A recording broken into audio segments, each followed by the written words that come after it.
This is Outrageous History.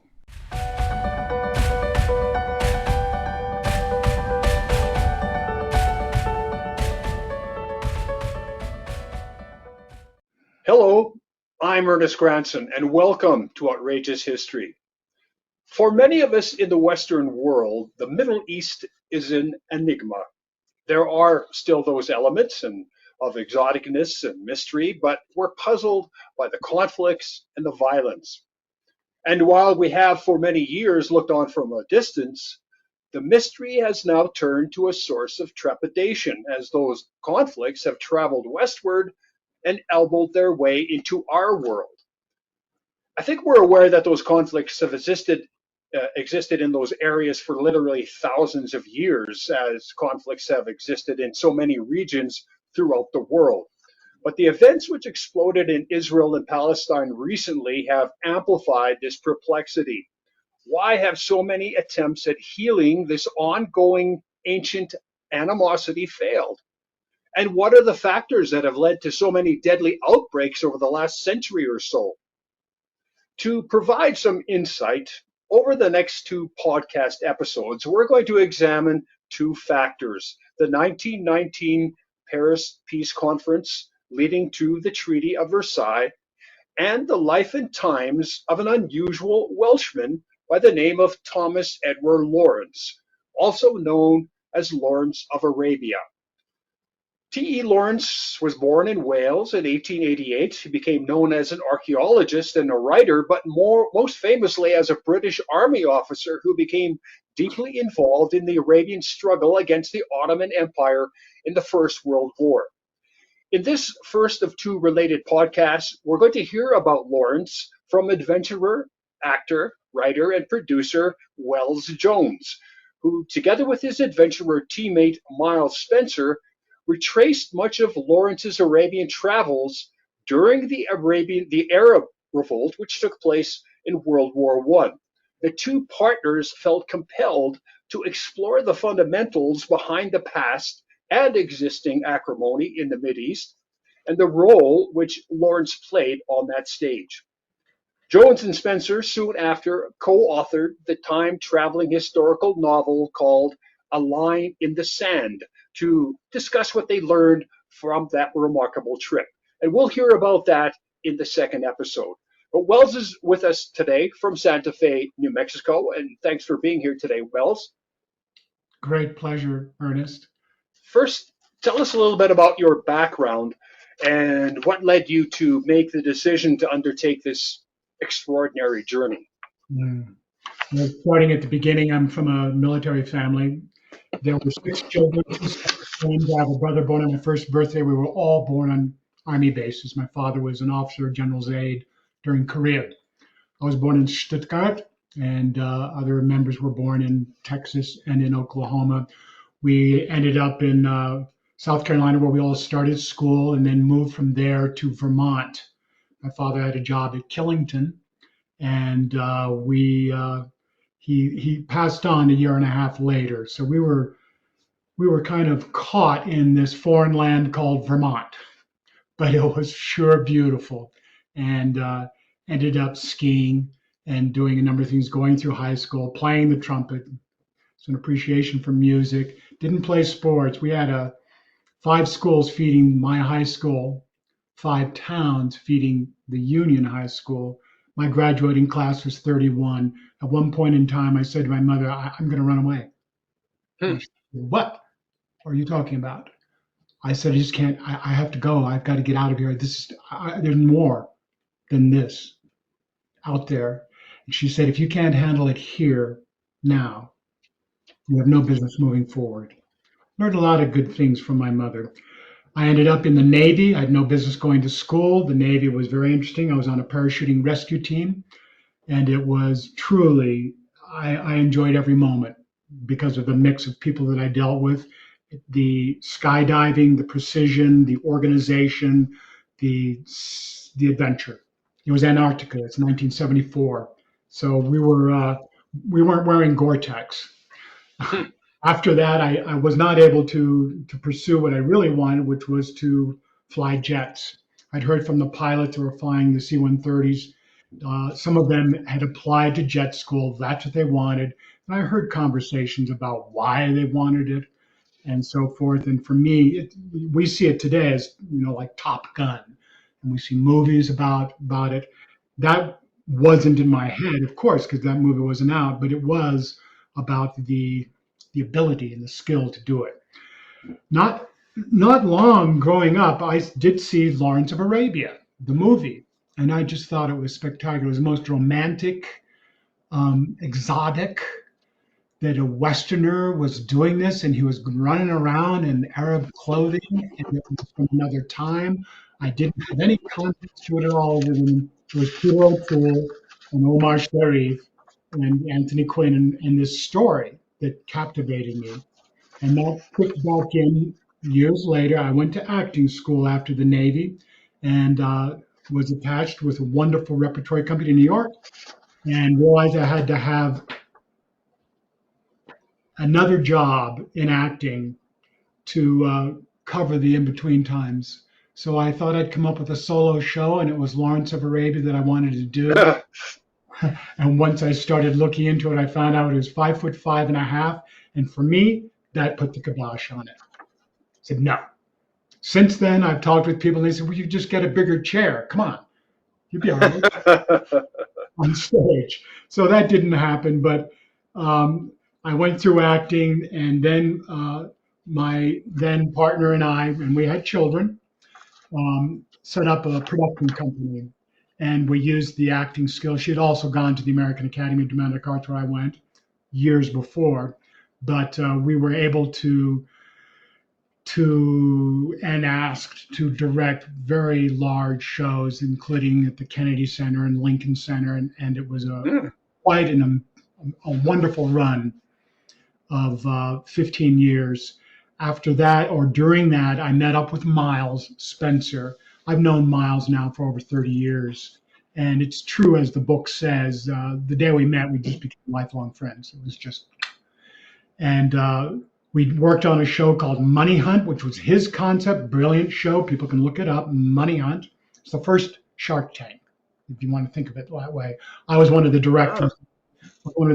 And then we toured the company, going to venture capital conferences to select an individual that's presenting their business plan at the Capital Conference to be on the show.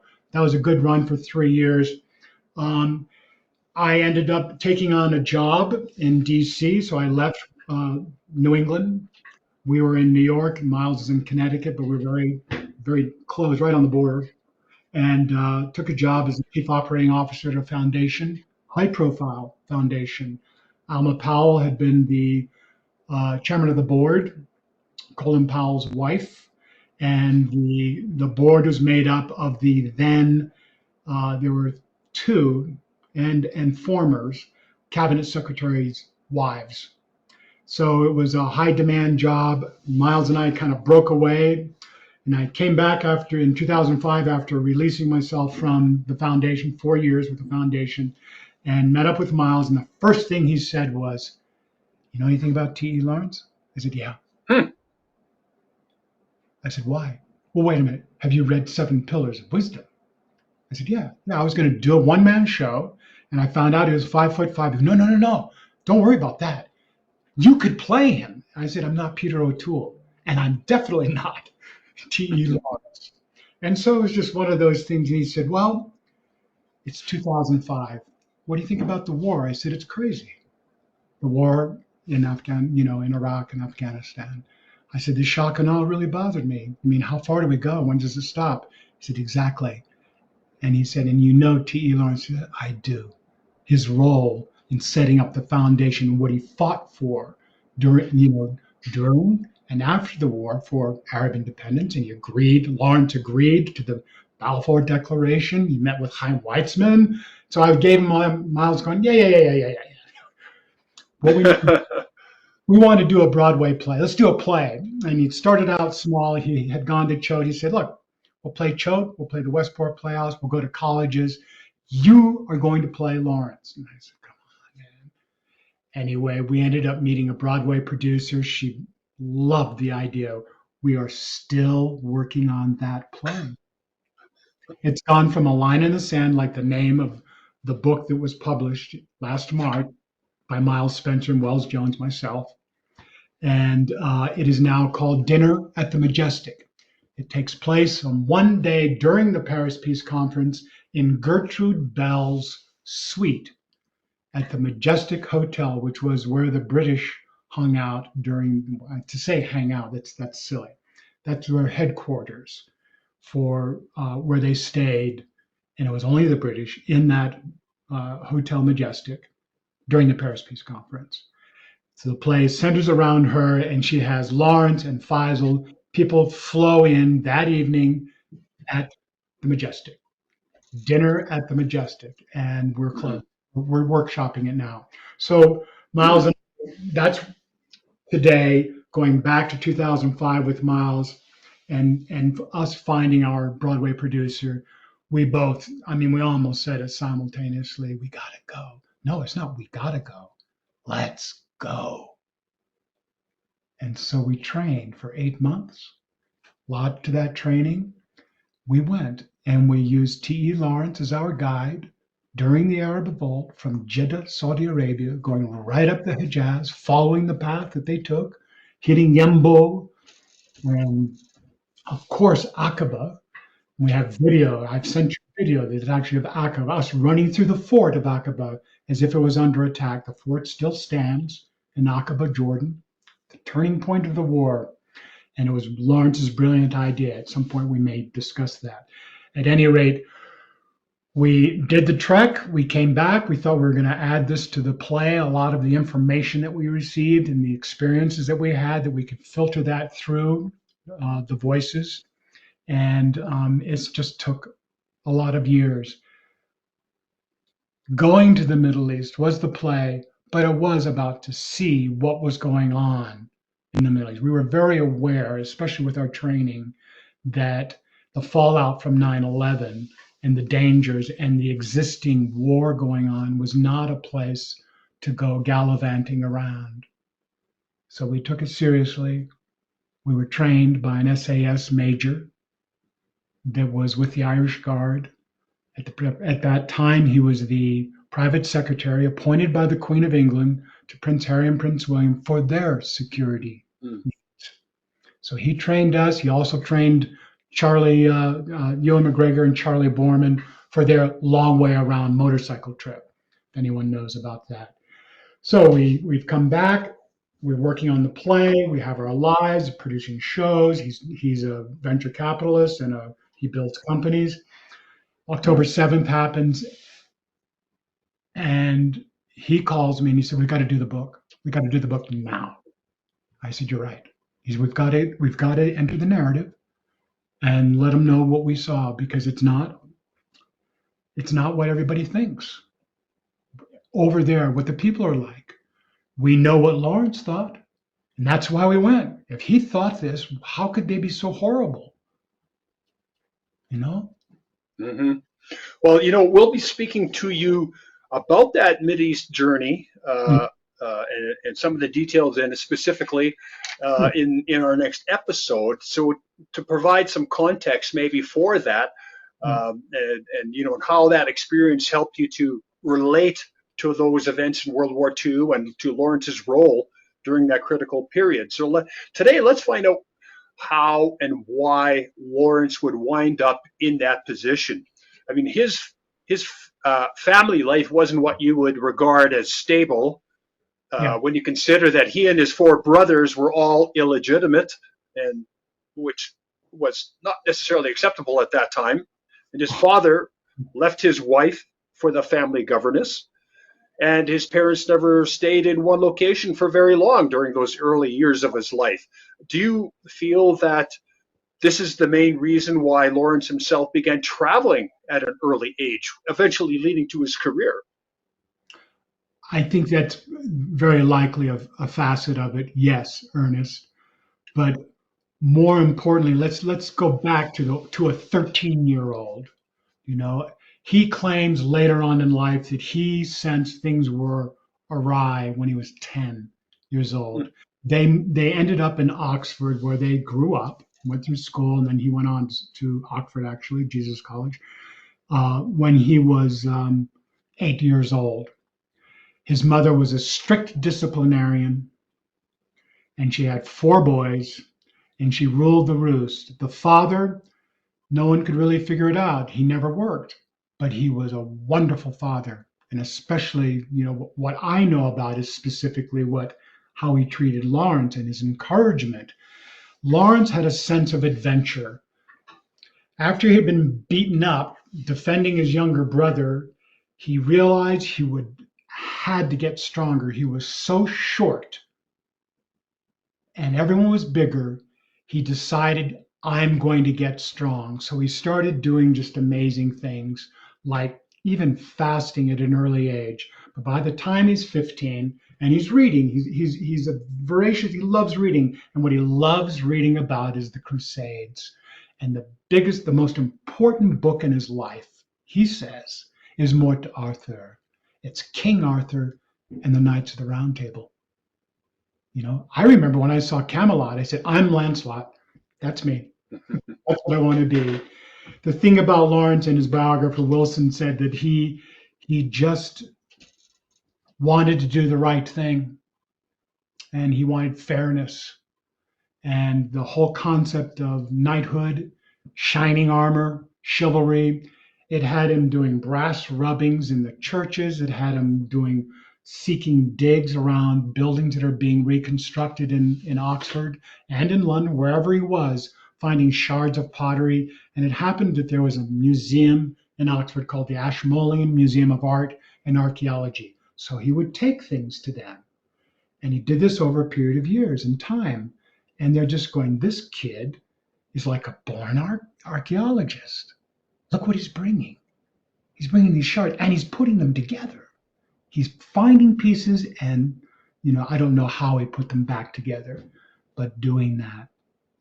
And so he got a lot of attention. And you're asking if his travels, I think of myself and saying, I want to get out of Vermont. I am going to go to Brittany. I'm going to ride my bicycle. His father got him a bicycle. His father got him a camera, showed him how to use it, rode with him. And so he did travels when he was 15 years old. He was traveling to Brittany. And when he was, and he worked, and then he went during the summer, then he went the next year.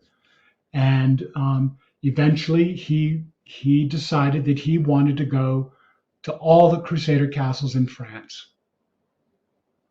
And you know about this, don't you, Ernest? He did that 400-mile bicycle. Now, this is a push bike. They called them push bikes back then. That meant that it had handlebars, that it had pedals, and it had a chain drive to it. That's a push bike. Pretty simple. Oh, yeah. And he outfitted it for his things. But so his draw was always, the curiosity drew him away from the house. I mean, it kept drawing him away. And each level that he went, he gets finished with the bicycle ride. He has this attention from the man that was running it at the time was Bell at the Ashmolean. I mean, imagine, you can see probably in your travels or in your teachings that there's always someone that kind of stands out beyond the others, and you pour your attention into them. Well, that happened for Lawrence.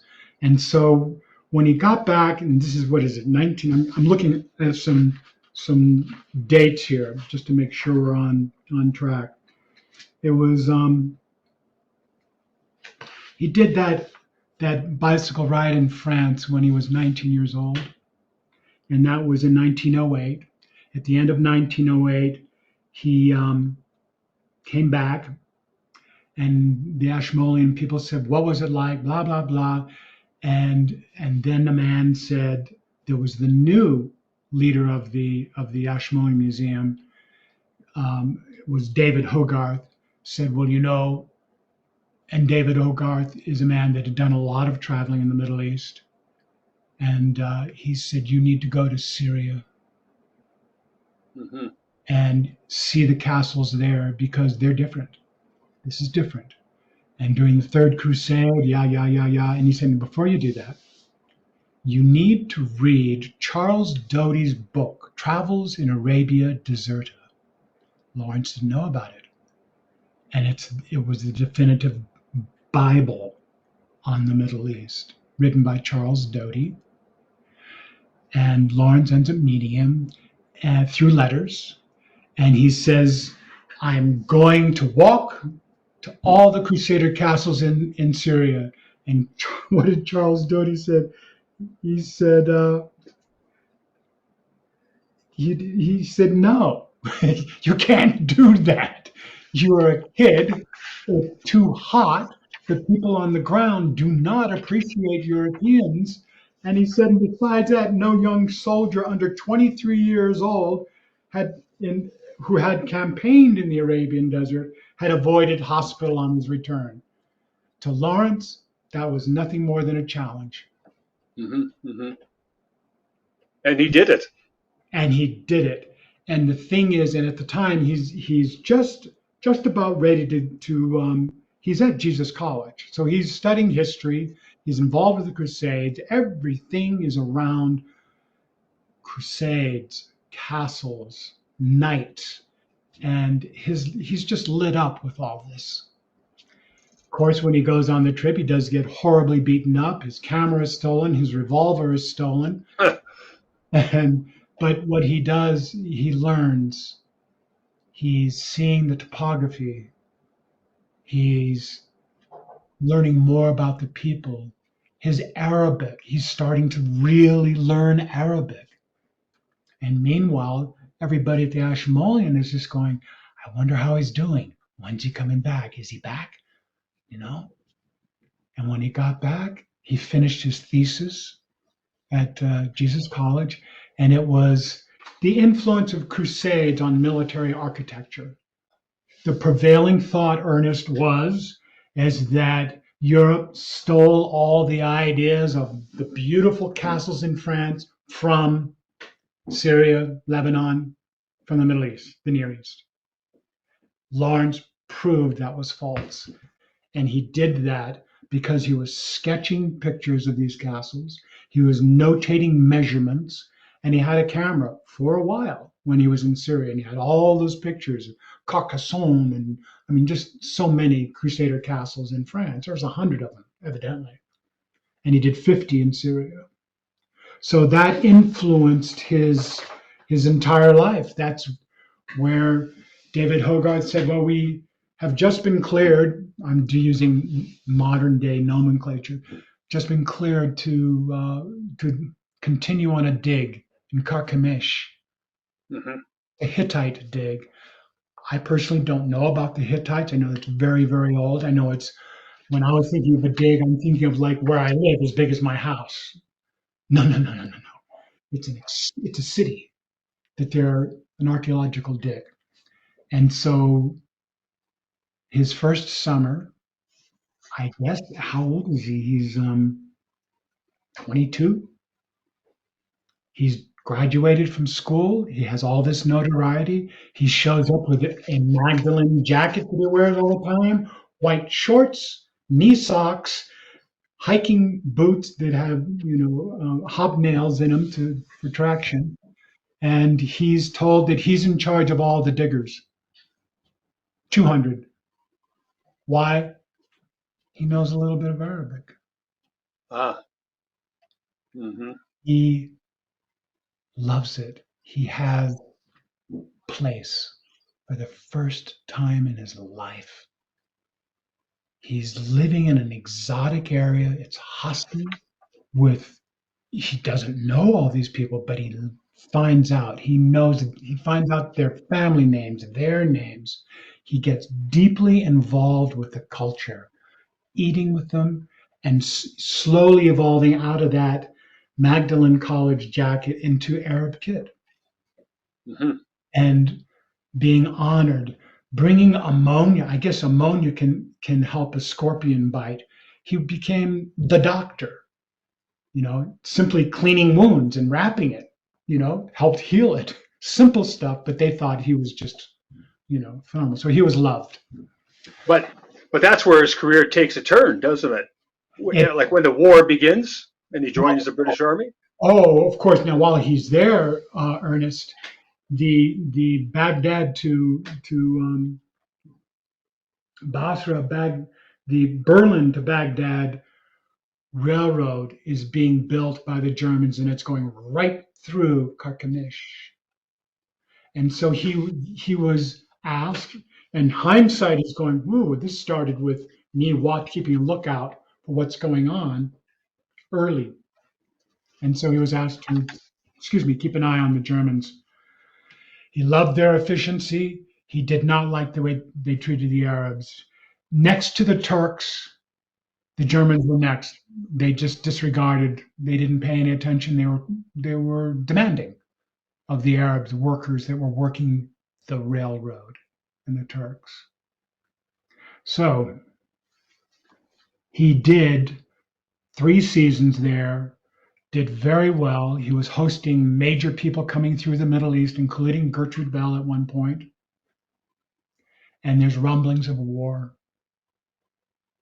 And what's going on is that the Turks, I don't know all, I don't want to get into the details of the Ottoman and the Young Turks and the governments, but the Sharifian Hussein had to make a decision because of the war that was brewing. The Turks were siding with the Germans were training the Turks in battle, so they were becoming very proficient at war strategy. And Hussein had to make a decision. Was he going to call jihad with the Turks against the Allies or not?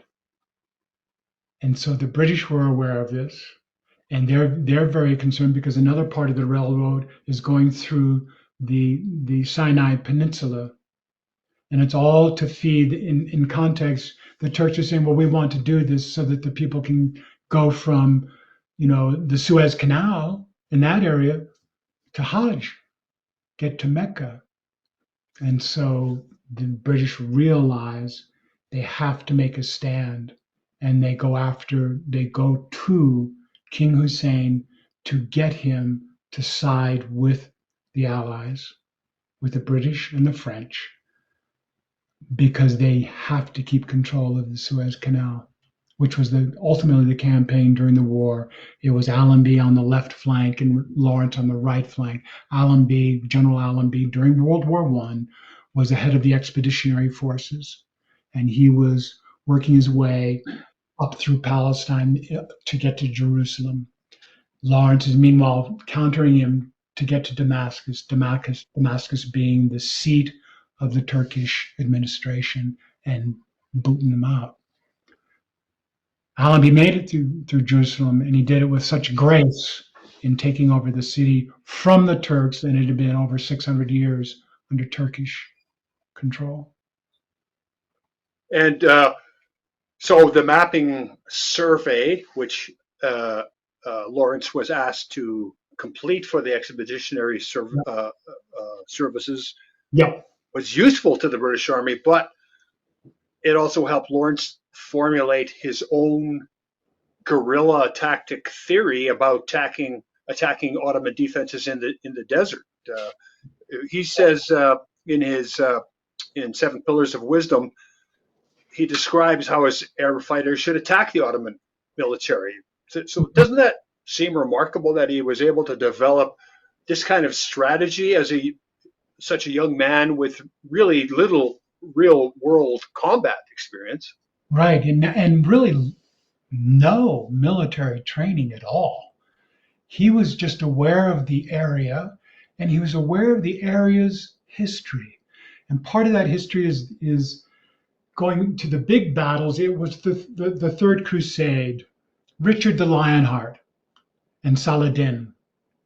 And Saladin was in the Middle East, and Richard the Lionheart was British and French fighting for them. And there's a story that I want to tell you about Saladin. And this is something that when Lawrence visited the castle that Saladin was in when this happened, there was a group called Hashashin sect of people. And this is during the Third Crusade. They were a formidable political killer group. They were not large enough to have their own army, but they were Shiite Muslims. They viewed Christians and Sunni Arabs as both potential enemies and political allies. They operated out of a string of castles in Syria, highlands, no sufficient supports to engage the opponents in battle.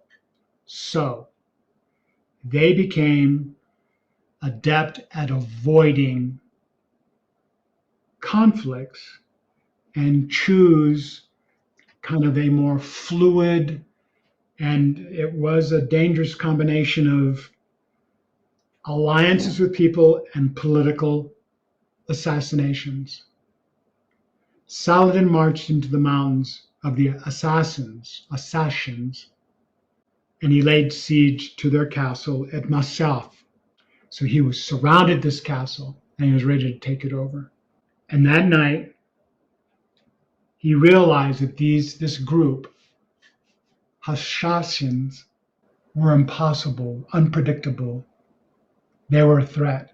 He was concerned, he got word, he was concerned about his safety.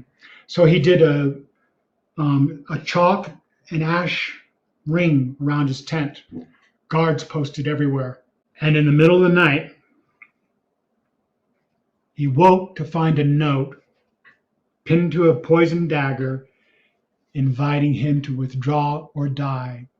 This story, Lawrence was going, they were invisible. They were a vapor. They were a gas. No one could find them. It's the beginning of the whole concept of insurgent that led to finally, I mean, he practiced it. He was asked to define what guerrilla warfare was and what he practiced for the encyclopedia. In 1929, he wrote the definition of guerrilla warfare. And so he continues in his military intelligence capacity until the end of 1914. And then his career, his role in the war takes an even more important turn when he's sent to advise Prince Faisal, who is the son of King Hussein and the hereditary governor of Mecca. And King Hussein fired the first shot of the Arab revolt. His mission to free the region from the Ottoman yoke. What was the relationship like between Prince Faisal and T.E. Lawrence? It grew out of respect for each other and the intentions with each other. Faisal had found out about Lawrence as well, but originally Lawrence was a part of, there were so many lost battles with King Hussein, the little skirmishes that were happening. He was just getting ripped apart by the Turks at the beginning of the war. And so Lawrence was asked to check with the family and see if there's someone that can lead the Arab revolt. Someone has to take charge. And so his mission was to start with King Hussein, and then he met his sons. And meeting Faisal was the one, he has his reason for the other three, of why he wouldn't go with them. And when he met Faisal, he found a simpatico feeling and a fire and an ability to talk with him. And that grew to providing arms and working their way up to Aqaba. And Lawrence demonstrated that he was as Bedouin as anyone else. He could ride a camel just as much because he had tested himself all these years. In Carchemish, he was testing himself. Even in the wilderness of Zin with the Palestinian Exploration Fund, which is what we were talking about, the turning point, and finding in the story of what has now become the assassins. It's Hashashins, but it's assassins.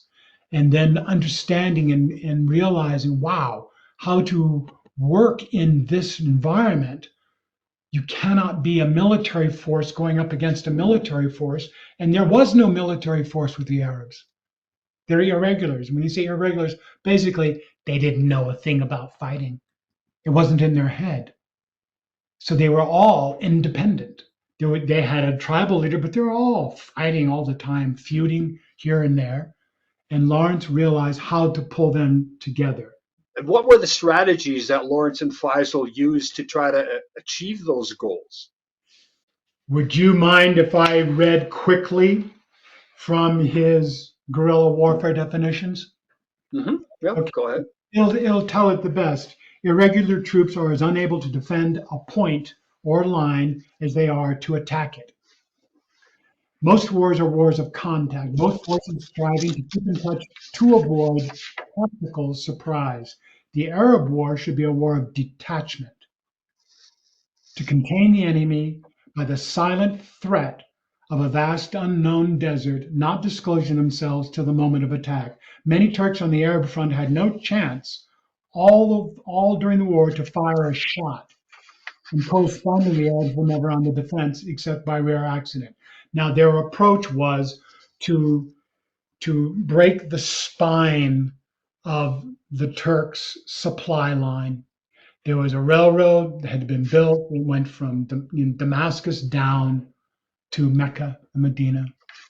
And those were the primary places that Lawrence and the Arabs had to overthrow. So they started overthrowing it by disrupting, blowing up train tracks, literally in the desert. For your readers, unless you've been there or been in real remote places in Arizona or New Mexico where I live, but in Jordan, in Saudi Arabia, there is nothing there but sand, rolling sand. When you see the movie, that's what it's like. There's beautiful places like Aqaba with rock formations, but basically it's a vast, hostile because of the heat, not because there are mountain lions or bear. It's the heat and no vegetation. Lawrence figured out, the assassins did it this way. We can't train these tribes on how to fight. They're up against the Turks. So he figured out that what they do know is how to ride a camel in and disappear. Attack, disappear, and no one sees them coming. They put up a line to blow up a train. You don't see them. And once it's blown up, then they charge and they get their booty. And that was the driving force behind his warriors. You work with me together, you're going to come home with things you didn't have. We're not going to kill them. We're going to take their belongings. So you're talking about passengers on the trains that were traveling in between. Mostly soldiers, yes. And there were people on their way to Mecca and stuff. It got so good that there were signs that were put up in the Damascus train station that said, do not get on this train. If you're Arab, do not get on this train. You will lose your life. People said, well, we've got to go. I mean, wealthy people, instead of getting the front trains and the first class, they would ride third class. But the posters were put up, and it was all about instilling fear, which is what happens with us, right? With the terrorists today. It's not knowing where they are. Hamas. Why are they destroying hospitals? Because they don't know which one's which. There's no one in uniform. And so they could be just Palestinians or Hamas Palestinians, fighters. No one knows. And so with Lawrence, it was instilling that fear. The idea was to keep the railways just working, but only just, with a maximum of loss and discomfort to them. The Turkish army was an accident, not a target. Our true strategic aim was to seek its weakest link and bear only that till time made the mass of it fall. The Arabs had nothing material to lose, so they were to defend nothing and to shoot nothing. Kind of a unusual concept. when you think of modern warfare? Well, he says their cards were speed and time, not hitting power. And these gave them strategical rather than tactical strength. Range is more to strategy than force. So there wasn't mano a mano. It was 5 guys, hundreds of Turks, 19 terrorists, 2 towers. So using those disruptive tactics or strategies, Yes, it was mainly successful, wasn't it? I mean, they captured Aqaba and later Damascus. absolutely. The whole point of Aqaba, and that was huge because it was Lawrence's idea, and he took it to Abu Abdullah, the great warrior of the Hawatat tribe, and he said, he's talking with people now in Arab kit. He's wearing the robes of a prince because he's been honored by Faisal. He's demonstrated his honor and the respect. So he's talking to the warrior and he's saying, Aqaba. He says, no way we get Aqaba. They're too big. Lawrence says, but if we come in from behind, it's like, wow. And you see it in the movie, and that's fairly accurate on what they say in the Lawrence of Arabia movie. We come in from behind. Their cannons are facing the water, the Aqaba. It's not towards the mountains. So we get them from behind. And so they started out with 17 warriors with Abu Taya, and they ended up picking up all these tribes with them in order to come around as they went around, and it took months, weeks and weeks to get to this point. And the actual day that they are on to attack, they're charging in. Lawrence shoots his camel in the head. A mistake, an accident. Flies off his camel, passes out, wakes up, and the whole thing's over. That's how fast. Oh my gosh. The Turks were totally surprised. They're here, going, what? And by the time they say what, they were overtaken. The whole fort, done. So what was the significance of the capture of Aqaba and then later on Damascus? Well, the significance of Aqaba is that it was a Turkish holding point, and it was the Bay of Aqaba, which is off the Red Sea. It was a supply location. It was a major fort. And it was also, this win was, once the Allied forces learned of it, what Lawrence had to do, and it's in the movie, he had to cross the Sinai, which is close to 250 miles on camel, to get to Cairo, because he had disappeared. He was a major part in the war. His dispatches, he had the Arab Bureau. He was constantly writing on what was going on. And for 2 months, he was quiet. People didn't know where he was. And suddenly he shows up and he says, we took Aqaba, which allowed Allenby, all the forces, it gave them, allowed them to go further north towards Jerusalem and to Damascus. So now we come to the stage where, with the Ottomans driven out, the agreements and the promises made by the British government to agree to this pan-Arabian governed state in exchange for that military cooperation, those agreements are essentially broken. And Faisal installs himself at the head of the government in Damascus, but then he's forced out by the French. So what effect did this breach of promise have on Lawrence? He thought that by getting to Damascus first, the Sykes-Picot, I believe you're referring to the Sykes-Picot agreement that was done in 1916. For our listeners, Sykes-Picot, many may know more than I'm expressing. The Sykes-Picot was an agreement between the French and the British on, if they win the war, how they would divide the Ottoman Empire and the Mesopotamia up, and each had their own desires, particularly the British. But they went to the French and said, "What would you like?" And they said, "Syria." And they said, "Well, we'll support that." Knowing that that's not going to happen, knowing that that cannot happen with the agreements that were being made with the Hussein McMahon letters, which were Sharif Hussein, King Hussein, and McMahon, a representative of the British government, were discussing and agreed what the Arabs would get if they were to agree to fight. Not only would they get gold and weapons, but in the end, they said, well, let's the war is on. We'll settle all of this at the end of the war, but the intention is that you're going to get your independence from the Turks, and we're supporting your independence to create your own state.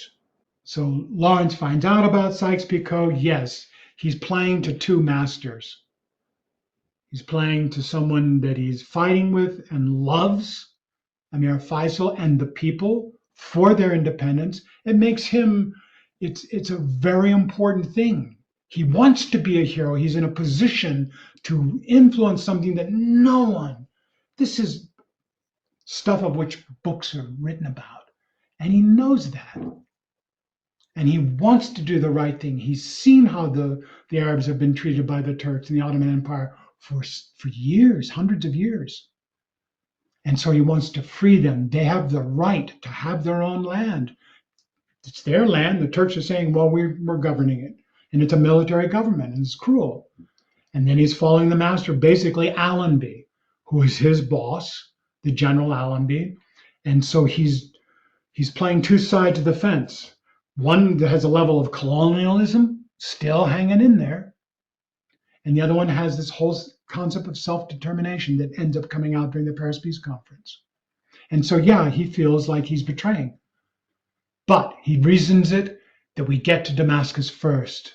They cannot refuse us, that you are the leader.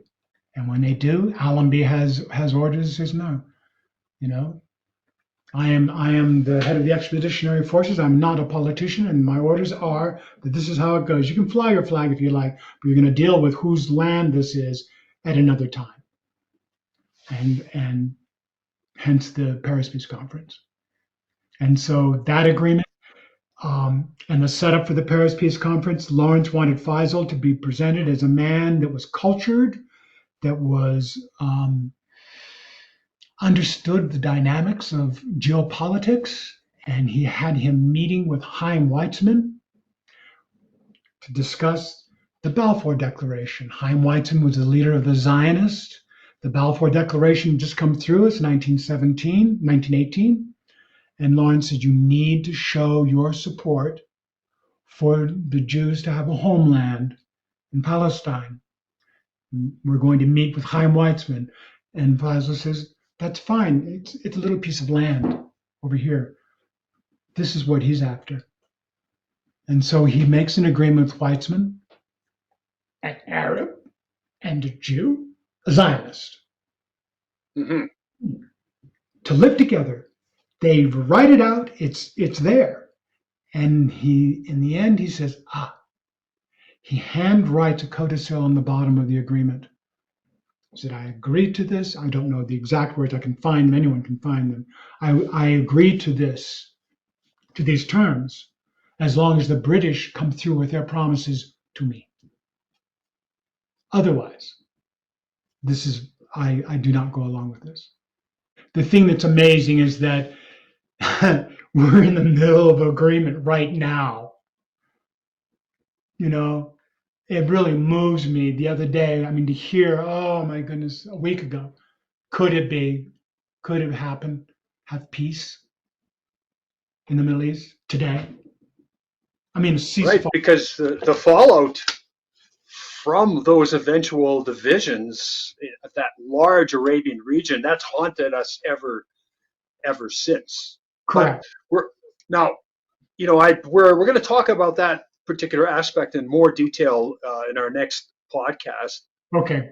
But I'd like to ask you about Lawrence's next steps once his involvement with the revolt and any military activity ended. And I mean, he was not well known in his home country for this role at that time.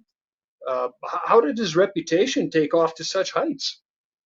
Well, it happened, gee, when did I don't know exactly the date he met Lowell Thomas. Lowell Thomas was a journalist with the Chicago Tribune, and he was known for his travel logs and for his ability to capture the essence of an area and present them in shows.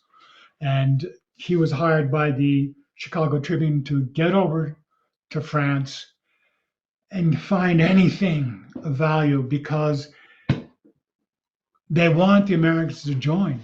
That's when it was. It was just before the Americans joined the war.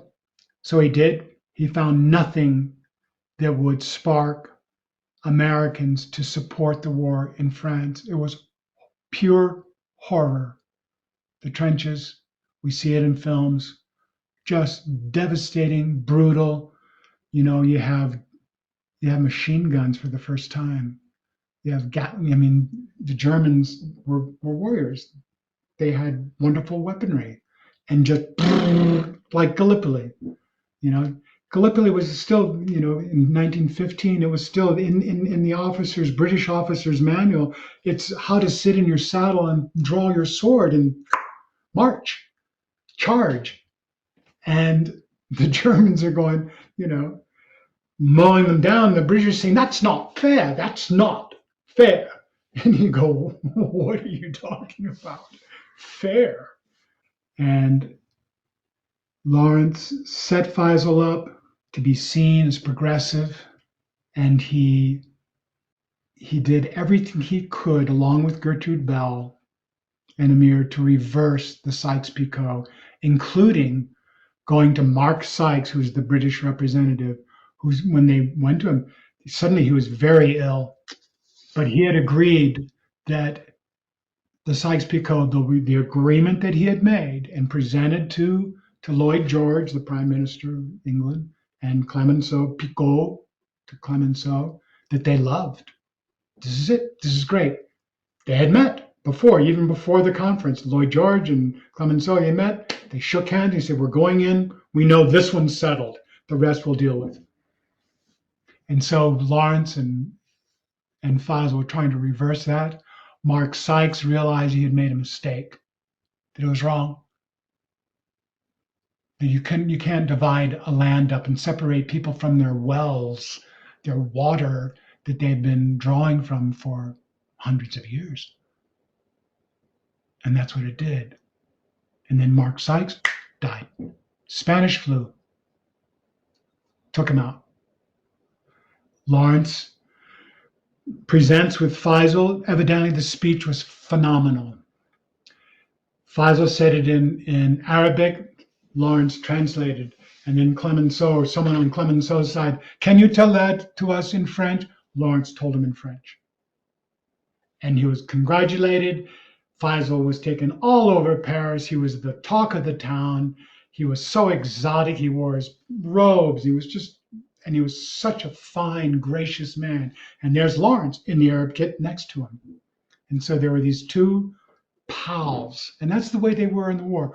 When you have to sleep in a tent with the same person in battle, and you've got battle going on near you or plans, I mean, you become close as friends. Lawrence served as well as an advisor to Winston Churchill, did he not, for following the war? And Yeah. then he enlisted in the Royal Air Force and the Royal Tank Corps, but none of those career changes seemed to work out, did they? No, could I just go back? So Lowell Thomas met up with Lawrence, and he realized this is a draw. And so he took pictures and he created a show between Lawrence and Allenby. He put it together. He took it to the United States, and he was selling out Madison Square Garden back then. Everybody rallied like, wow, who is this Allenby? But that Lawrence, He refined the Lawrence of Arabia, and it's all of his exploits. He became the king of the desert, Lawrence Arabia, king of the desert, to the Western world. And so his notoriety, they brought the show to England, and this is like right after the Paris Peace Conference, when they really had lost the whole concept of self-determination for all the countries. Even the Germans thought that, well, at least they're talking self-determination, maybe they won't be so hard on us. Well, of course, they were brutal with reparations from the Germans. I mean, brutal. I mean, it led to World War II. At any rate, so Lawrence was known. He used that as much as he could. He had the shame, but he became an advocate. And people around him thought he was sham. And then with the show, everything was researched again, and he still had knowledge. He was writing to the papers anonymously to guide them towards doing something in this Middle East. Meanwhile, right after the Paris Peace Conference, there's more warring going on. There's a great amount of money being spent. Churchill is brought in to be in the colonial office, and the only ones that he figures that knows anything about, that he can get information from, is Lawrence and Gertrude Bell. He pulls on them. He says, I want to hire you for 1 year, please, 1 year. Work with me. Help me figure this out. And it was an opportunity for Lawrence to find reprieve and some answers and help set up, pay back Faisal what he felt he had just so taken from him. And that was put Faisal on the throne in Iraq, a new country. It was called Iraq then.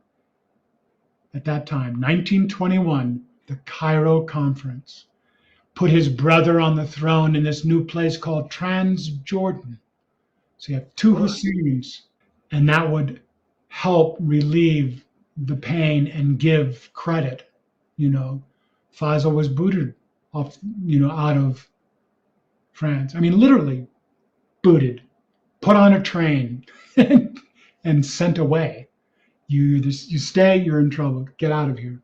You're nothing to us. And so Lawrence was able to come back and work with Churchill to solve that. And it did. It solved a lot of issues by having Faisal as the first king of Iraq. Unfortunately for Lawrence, his death came early in his life. How did that happen? Well, he was through with the RAF. He had remained an air craftsman, the lowest rank, and he tried to live in obscurity. But meanwhile, he's meeting all these writers, and he has a lot of attention, even though his name was changed. But people knew who he was, and he had relationship with Bernard Shaw and his wife and others. He filled his days with listening to music. He had a gramophone, and he got a small place called Clouds Hill. It's still there, and it's his homestead, and people can take a look at it in England. And he poured himself into his Bruff, which is a motorcycle. He rode motorcycles, and it happened to be that he was on his way to the post office. I don't know that people know that he was going someplace. He had a letter that he was sending to Henry Williamson, who was a writer. And Williamson was very sympathetic with the Nazis. It was the beginning. This is, was it 36? And he came up over our eyes, and the word is that there are a couple of young men on bikes, and he swerved to avoid them and hit a tree. And his funeral was packed with the great leaders and the people that knew him. And there's a book on TEL to his friends. There's from Churchill. Everyone had something to say, and it was very positive about Lawrence and his commitment. And he was a quirky kid, He was just self-conscious. From a self-conscious kid, he stayed up all night reading and pushed himself to absorb. He'd cycle up the hills, walk down. He'd fasted. He tested his stamina, never drank or smoked, general lack of authority or any respect for authority. He loved the Crusades. He loved the concept of King Arthur in the Round Table, that there were knights there that were worthy and virtuous and knew how to fight. When he got home from the war, the word is that he sat for days and days and days. He didn't eat, and he just stared at the ground in a chair from his mother. There was no communication. So he had a great, difficult time.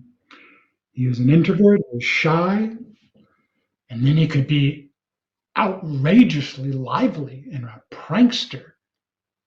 He could verbally cut an officer down to size anyone, and his ability to endure pain was very high.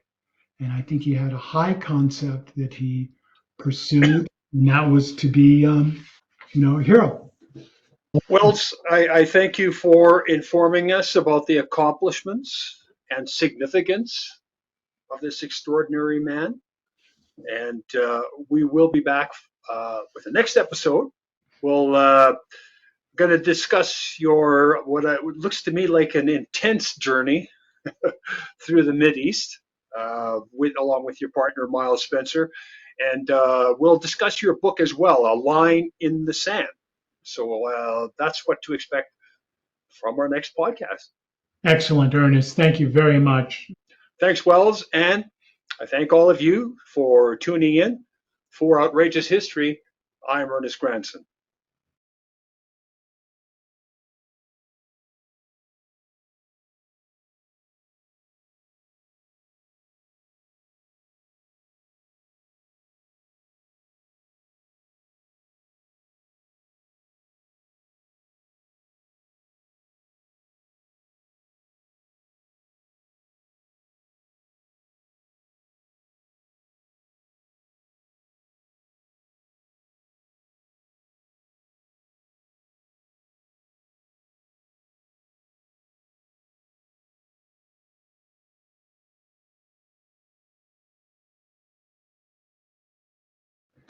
And the word was, it's like someone who was putting together, why did he do what he did? Well, he trained himself as a young man in England, and living in Carchemish made him uniquely suited to overcome the demands of war in general and desert conflict in particular. He went from being a Westerner that's used to the city and museums to being in nowhere, but the people that were there loved him, respected him. He felt like a king. Carchemish, wilderness of Zen, being asked to do that, and then on the side saying, "No, well, while you're out there, we want you to, keep a look up for this and map this and this, okay, and keep that on the QT." It's like, sure. So there was intrigue, and there was respect, and he was being asked to do things that no one else was being asked to do, and he wanted to do it. And he made friends, and he ate with them, lived with them, walked with them, all of it. Fought for them, had to shoot a man to settle two tribes. They were either going to, shoot each other, or this one man that had killed one of the members of the other tribe. And it was the most revolting thing he'd ever done. Imagine. And he missed. He didn't miss. He had to shoot like 3 times to kill a person. And he just vomited. And then came out, and that just elevated him because he solved a problem. He solved disputes, and he was seen as a very wonderful man, And Well, the whole